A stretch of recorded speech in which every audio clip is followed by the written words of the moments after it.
เดี๋ยวไปฝนระเบิดบัตรระบายสีแล้วแหละไปฝนเสียนวิดีโอลง YouTube อีกเนาะเดี๋ยวว้าวบังดูปัดโทคืองามแท้อันบักใหญ่เลยว้าวใส่ต้องให้ทาสีดิโอ้แม่นหวาแม่มันเห่ามันแม่นเห่ามันแม่นอย่างก็ให้จะทาสีได้โอ้น้องก็ไปสนใจกินอย่างเดียวหิวแหงสบายดีทุกคนแล้วไปฝึกซิมาแกะกล่องของขวัญหลานโอ้ของขวัญนี่ไผ่เอาให้เนาะอันซอจิมเอาให้ของขวัญครบรอบไปฝนจักปีอัน6 ปีเก่งหลายใส่แก้วด้วยกันเลยปะเอามาแกะเขากันไปแกะอันนี้ก่อนนี่โอ้โหงามจริงถ้าต้องอันท้าสีก่อนนี่โอ้เหมือนเมซิเกะซอยเนาะ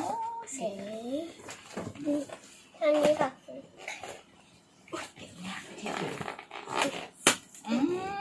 มีตัดก็มีเดี๋ยวเอามา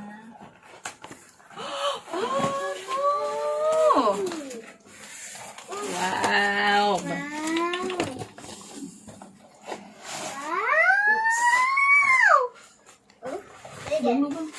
คนดึงโอ้ใส่เมี่ยงเนี่ยนี่ใส่เบิ้งใส่ไปฝนเบิ้งดู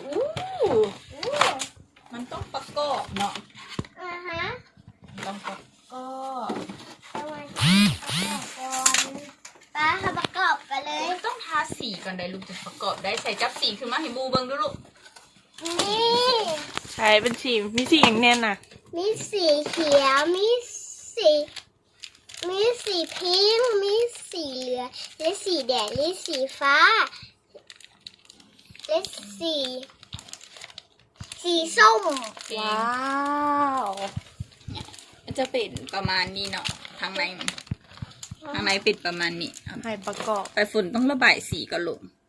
ไปฝุ่นระบายสีแล้วเราจะประกอบเนาะเดี๋ยวให้ไปฝนระบายสีก่อนเนาะไปฝนเริ่มระบายสีแล้วเดี๋ยวไปฝนจะมาประกอบให้มูเบิงเนาะให้ไปฝนระบายสีก็ลูกสิระบายนั่นเลยเนาะลูกสิระบายเดี๋ยวนี้บ่นี่นะนี่ลูกเบิ้งนี่ระบายเดี๋ยวนี้บ่มันมีบ่ลูกสิระบายอั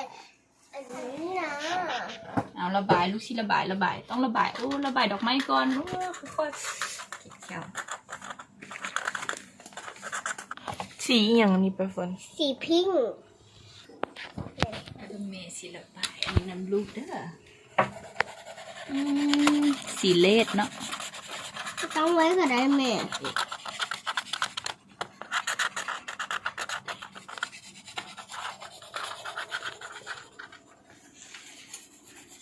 เปิดได้เสยนี่ดีเปิดได้ปิดประตูต้องระบายสีกันลูกแม่ถ้าต้องไปหลายสีงามเราจังอันเข้าไปถ้าต้องก้มลงได้ไข่เป็นหัวใหญ่น่ะ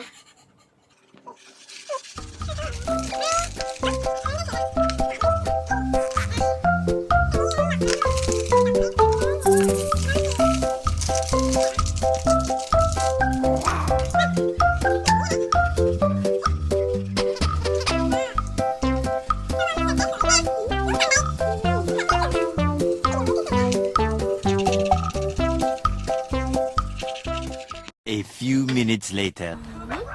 ไปฝนเท้าเขาใส่แล้วทาวันนี้อยู่เขาใส่วันนี้ว้าวเขาจะ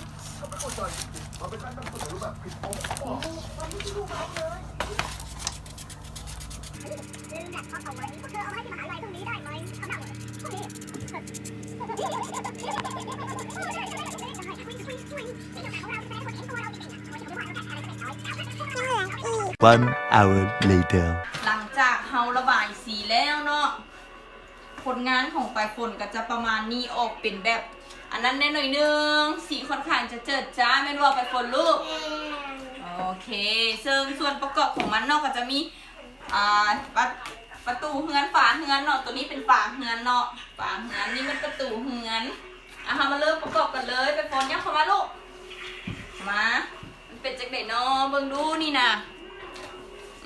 เขาเริ่มประกอบแต่ใดก่อนนี่แม่กับบ่ฮู้นึงต้องตั้งฐานมันก่อนนี่ ตั้งฐานมันก่อนอ่ะ ค่ะ ฝนมาลูกมาประกอบจังไดล่ะนี่นะฐานมันเป็นแบบนี้โอเคแม่นบ่นี่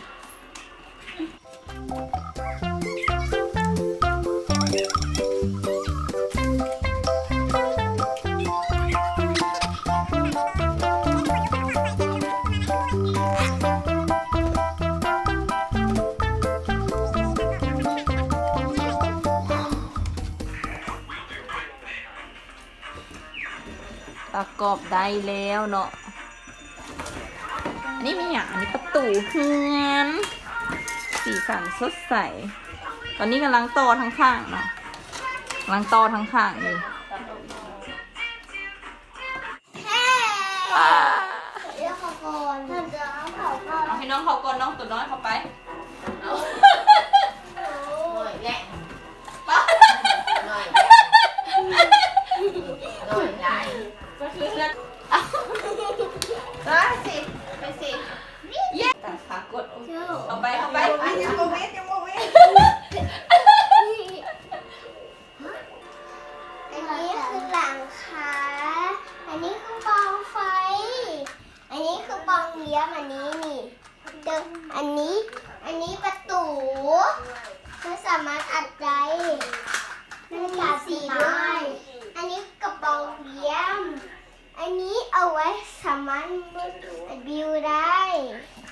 ไม่สามารถอัดได้นี่อันนี้เอาไว้เอาไว้บ่ให้มันออกอันสอดจิ้มซื้อมามันมีทางเข้าแต่ว่าเขาต้องเขาต้องเห็ดออกโปงเดียวแบบนี้นี่อัดประตูแบบนี้มีซื้อนี่มีซื้อน้ำเดี๋ยวซื้อหนังซื้อปลายฝน ปลายฝนต้นน้